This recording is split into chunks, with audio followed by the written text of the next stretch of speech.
마태복음, 누가복음, 요한복음 유사한 오병이어의 사건이지만 조금씩 차이가 있습니다. 그것을 다 다루려고 하면 오늘 제가 1시까지 설교해야 되니까 오늘은 마가복음을 중심으로 여러분들에게 말씀을 전하고자 합니다. 왜 이렇게 그러면 이 오병이어의 사건이 사복음서에 다 다뤄졌을까? 다른 기적 사건도 많은데 왜 이 사건만 이 사복음서에 다 다루고 있을까? 왜 그렇겠습니까? 이 초기 교회에 이 배불리 먹은 이 사건이 너무나도 중요하게 여겼기 때문입니다. 오늘 본문 30절에 보면 사도들이 예수께 모여 자기들이 행한 것과 가르친 것을 낱낱이 고하니 라고 말씀하고 있습니다. 왜냐하면 예수님께서 12제자들을 둘씩 짝지어서 전도여행을 보냈거든요. 그들에게 권능을 줘서 전도여행을 보냈는데 이 제자들이 전도여행하면서 귀신을 쫓아내는 거예요. 병든 자에게 기름을 발라 기도하니까 병든 자가 회복되는 거예요. 이러한 놀라운 경험을 제자들이 했어요. 그래서 전도여행을 마치고 다 예수님께 나와서 자신들이 행하고 가르친 것을 예수님께 자랑스럽게 이런 일들도 있었어요. 또 다른 제자들은 또 이런 일들도 있었어요 라고 예수님께 낱낱이 지금 고하고 있는 것입니다. 12절 13절 말씀에 보면 제자들이 나가서 회개하라 전파하고 많은 귀신을 쫓아내며 많은 병자에게 기름을 발라 고치더라. 그렇죠? 이 제자들이 경험한 거예요. 회개하라 말씀도 전하고 귀신들도 쫓아내고 많은 병자를 고쳤어요. 그래서 아마 의기양양해서 예수님 정말 제가 쫓아내었어요. 정말 제가 병든 자를 낫게 했어요 라고 자랑스럽게 예수님께 하나도 빠짐없이 고하고 있었습니다. 그런데 예수님께서 어떻게 반응하시겠습니까? 예수님께서는 이 수고한 제자들에게 이렇게 말씀하십니다. 31절 말씀 함께 읽겠습니다. 시작. 이르시되 너희는 따로 한적한 곳에 가서 잠깐 쉬어라 하시니 이는 오고 가는 사람이 많아 음식 먹을 겨를도 없음이라. 예수님은 그 보고를 들으면 아는 거예요. 아, 우리 제자들이 성실히 복음을 전했구나. 둘씩 짝지어서 내가 의도한 대로 열심히 게으름 부리지 않고 열심히 병자들을 고치고 귀신을 쫓아내었구나 라는 것을 예수님은 알아볼 수 있었어요. 아니, 밥 먹을 겨를도 없이 열심히 했구나. 그래서 예수님께서 제자들에게 뭐라고 얘기합니까? 잠깐 쉬어라. 한적한 곳에 가서 쉬어라 라고 말씀하고 있는 거예요. 만약에 제자들이 게으르게 그 복음도 안 전하고 그냥 땡땡이 치고 그랬으면 예수님이 단숨에 알아보겠죠. 여러분들 직장 생활하면서 공동체 생활할 때 그런 분들 있잖아요. 눈에 보일 때만 열심히 하고 늘 열심히 안 하고 그런 분들 딱 보면 알잖아요. 그래서 예수님도 제자들 보니까 너무 열심히 사람들이 너무 많아서 음식 먹을 겨를도 없이 열심히 한 것 보고 잠깐 쉬라 라고 말씀하고 있습니다. 사실 예수님도 공생의 사역을 가만히 보면 많은 사역들이 있었기 때문에 따로 한적한 곳에 가셔서 쉰 적이 많으십니다. 주기적으로 따로 떨어져 있는 시간이 있으셨습니다. 왜 그렇습니까? 하나님과의 관계를 위해 따로 한적한 곳을 찾는 그러한 습관이 우리에게는 있어야만 합니다. 여러분들은 어떤 곳이 한적한 곳입니까? 일주일 내내 직장 생활, 육아 생활, 열심히 바쁘잖아요? 언제가 여러분들 한적한 곳입니까? 그런 시간이 없다라면 이 주일날만큼, 이 예배 시간만큼은 주님 앞에 나와 이 한적한 곳에서 쉴 수 있기를 소망합니다. 이 쉬어라라는 헬라어 아나파우오라는 단어는 어떤 의미가 있냐면 하던 일을 멈추고 쉬어서 생기를 되찾는다 라는 의미가 있어요. 여러분, 잠깐 하던 일을 멈춰야 우리는 쉴 수가 있어요. 쉬어야 새로운 힘을, 생기를 공급받기 때문입니다. 그래서 하나님께서 안식일을 기억하여 어떻게 하라 그랬어요? 거룩히 지키라. 엿새 동안 우리가 열심히 일해도 제7일에는 우리는 쉬어야 되는 것입니다. 쉬지 않고 열심히 달려가면 어떻게 돼요? 병 나는 거예요. 쓰러지는 거예요. 그래서 예수님께서는 이 제자들에게 잠깐 쉬어라, 이 말은 예수님의 이 제자들을 향한 사랑의 마음을 우리는 볼 수 있습니다. 그래서 이제 예수님과 제자들은 배를 타고 떠납니다. 32절, 33절 말씀 함께 읽겠습니다. 시작. 이에 배를 타고 따로 한적한 곳에 갈새 그들이 가는 것을 보고 많은 사람이 그들인 줄 안지라. 모든 고을로부터 도보로 그곳에 달려와 그들보다 먼저 갔더라. 여러분, 제자들이 전도 여행을 하면서 수많은 병자, 귀신 들린 자를 쫓아내 주었어요. 소문이 어떻게 나야 되겠습니까? 그 갈릴리 주변에 소문이 다 난 거예요. 나도 지금 귀신이 쫓아내야 되는데, 나도 지금 병 고침을 받아야 되는데, 나도 그 복음 메시지를 듣고 싶은데 라고 하면서 큰 무리가 몰려든 것입니다. 그런데 그들이 어떻게 왔다고요? 달려왔다라고 말씀하고 있습니다. 여러분, 삭개오도 예수님을 보기 위해 어떻게 했습니까? 누가복음 19장 4절입니다. 함께 읽겠습니다. 시작. 앞으로 달려가서 보기 위하여 돌 무화과 나무에 올라가니 이는 예수께서 그리로 지나가시게 됨이더라. 삭개오도 예수님이 지나간다는 소식을 듣고 막 달려간 거예요. 그래서 돌 무화과 나무에 올라간 거예요. 이 말은 뭐예요? 간절함이 있는 거예요. 꼭 예수님을 만나야겠다. 이 수많은 무리도 꼭 예수님과 제자를 내가 만나야겠다라는 그 마음으로 달려간 거예요. 오늘 예배 나오실 때 이 마음 가지고 달려 나오신 분 계십니까? 한 분도 없죠. 차 타고 오거나 걸어서 오셨죠.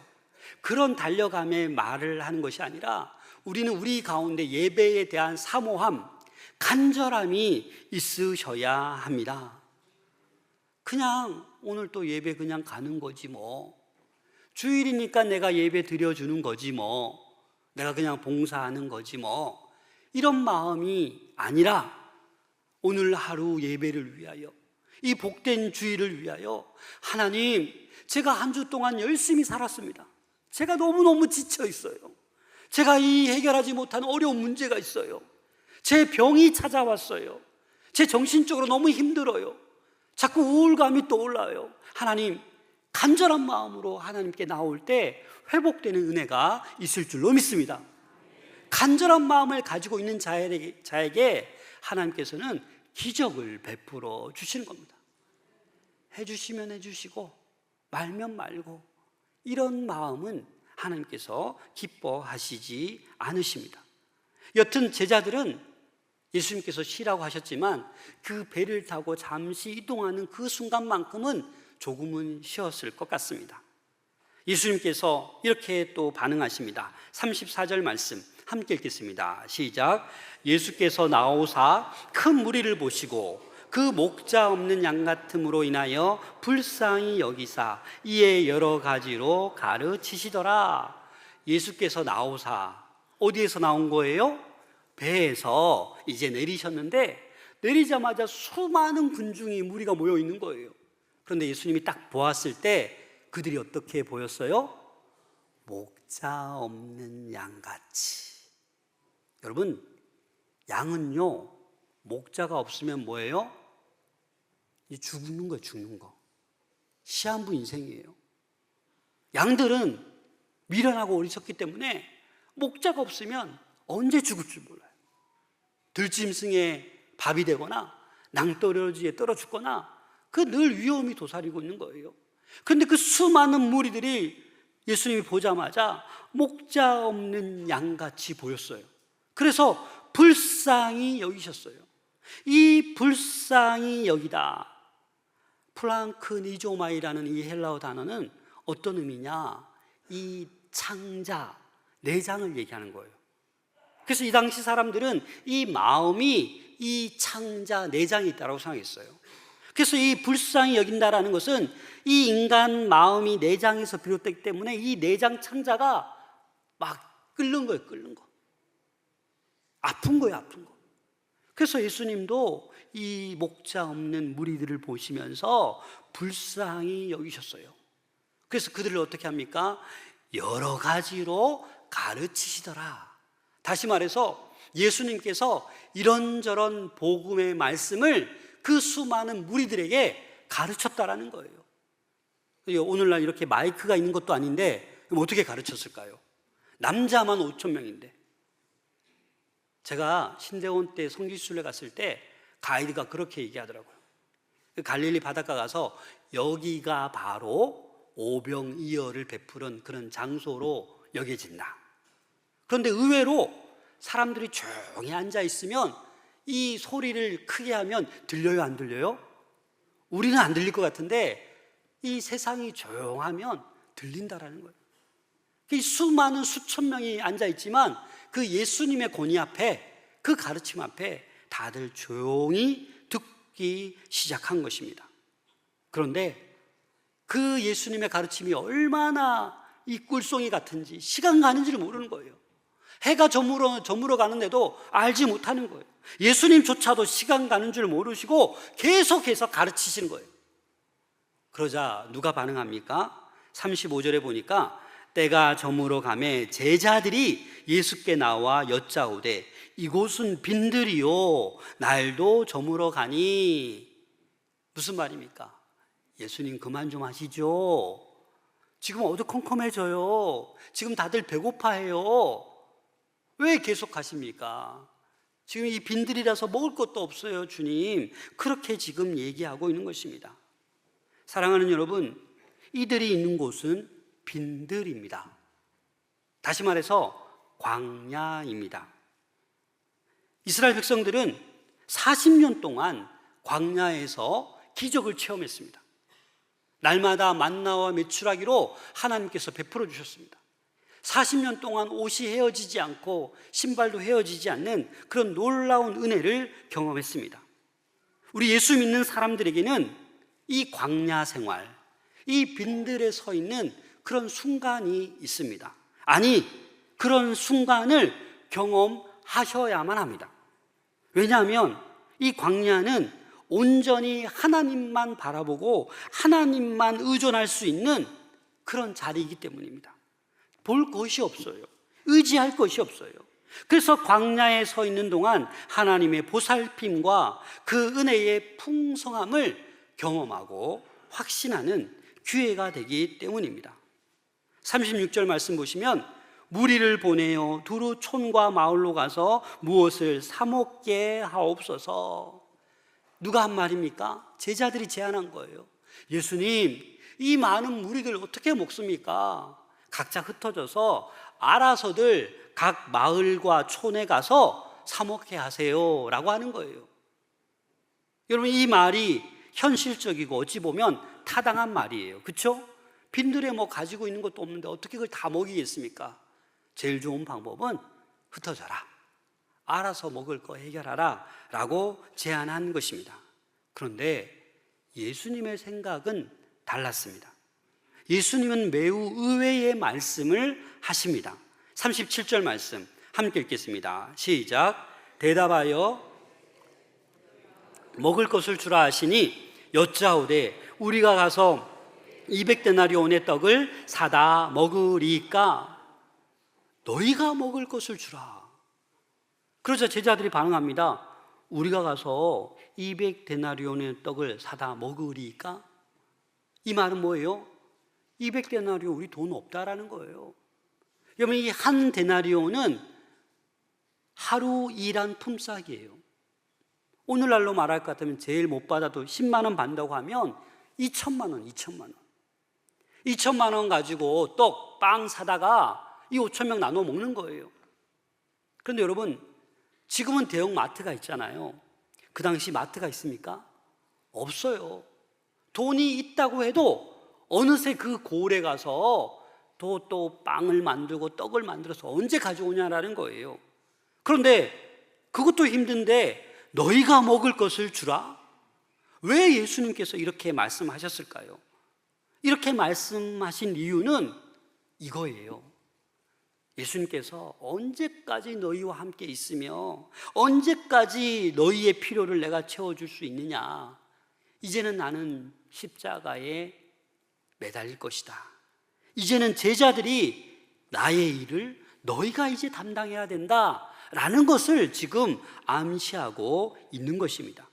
제자들의 사명이라고 말씀하신 거예요. 요한복음 14장 12절입니다. 함께 읽겠습니다. 시작. 내가 진실로 진실로 너희에게 이르노니 나를 믿는 자는 내가 하는 일을 그도 할 것이요 또한 그보다 큰 일도 하리니 이는 내가 아버지께로 감이라. 예수님은 이제 아버지께로 가야 돼요. 십자가를 져야 돼요. 그래서 나를 믿는 자는 내가 하는 일도 너희도 할 것이요 더 큰 일도 할 거라는 거예요. 그걸 누구에게 지금 먼저 알려주고 있어요?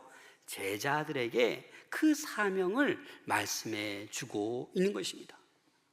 그래서 이 목자 없는 양 같은 이 큰 무리를 외면하면 안 돼요. 왜? 예수님께서 제자들에게 그 사명을 주신 거예요. 봐, 너희도 귀신 쫓아내지 않았냐? 병 고치지 않았냐? 복음을 전하지 않았냐? 그 사명이, 그 제자들에게 주어진 사명이 오늘날 저와 여러분들에게 주어진 사명인 줄로 믿습니다. 그래서 예수님께서 이렇게 질문합니다. 38절에 보니까 이르시되 너희에게 떡 몇 개나 있는지 가서 보라 하시니 알아보고 이르되 떡 5개와 물고기 2마리가 있더이다. 요한복음에는 어떤 아이가 이 떡 5개와 물고기 2마리를 가져왔다고 표현하고 있어요.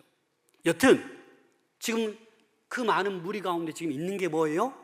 떡 5개와 물고기 2마리. 여러분 이거 몇 명이 먹으면 배부를까요?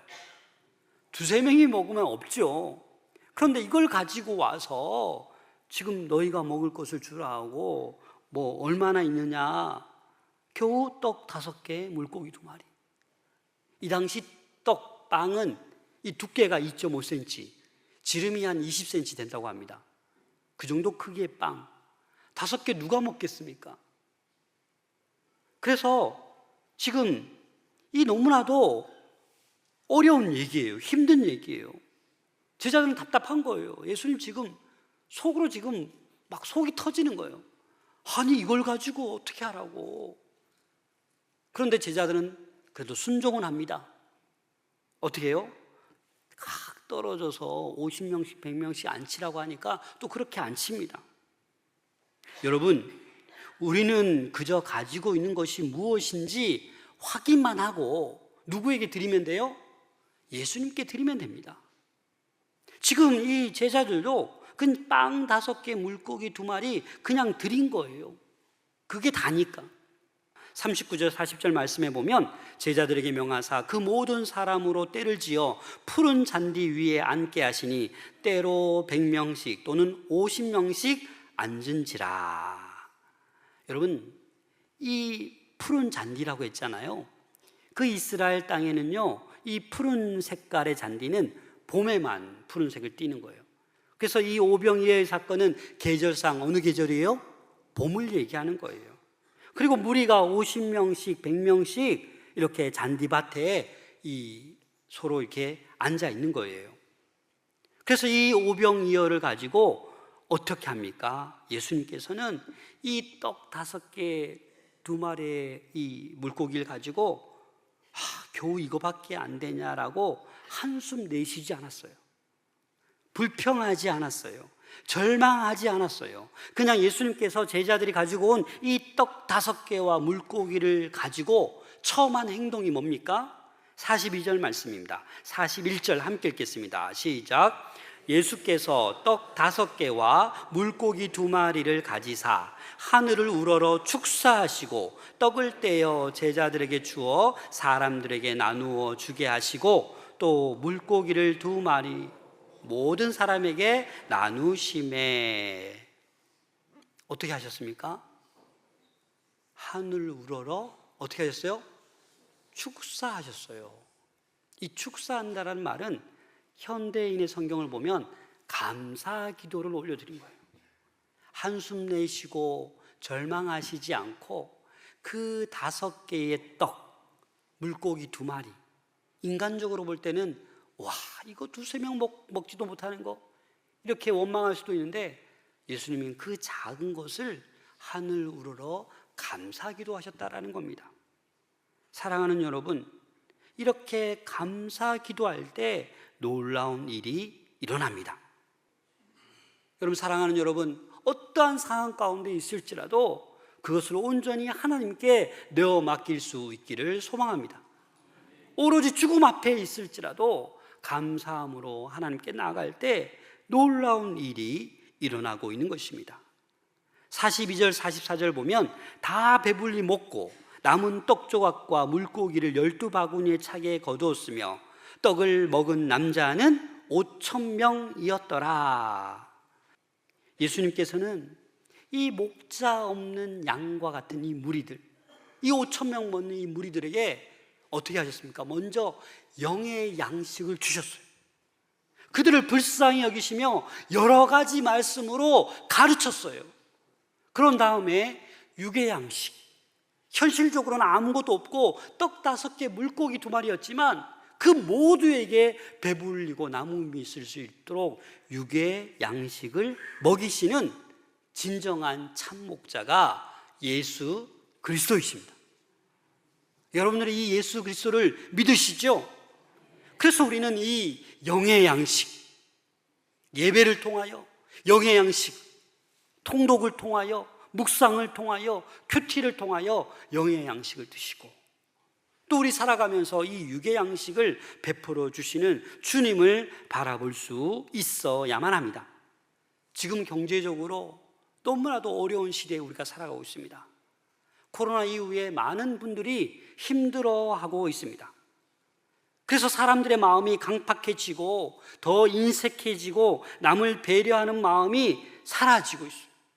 내 것 챙기기에 급급하기 쉬운 때입니다. 그러나 이럴 때일수록 예수 그리스도를 우리의 주로 확실히 만날 수 있는 기회의 때가 찾아오는 것입니다. 우리의 부족함과 궁핍함을 넘침으로 바꾸시는 그 주님을 우리 삶의 주인으로 모셔야만 합니다. 모든 문제의 놀라운 해결자이신 예수 그리스도를 만나셔야만 합니다. 그래서 여러분, 너희가 먹을 것을 주라. 여러분, 인색하지 마시고 내가 조금밖에 가지고 있는 것 이거라도 주님께 내어 맡기시고 이웃을 돌볼 수 있는 우리 모두가 될 수 있기를 소망합니다. 주님께서는 우리에게 사명을 주셨습니다.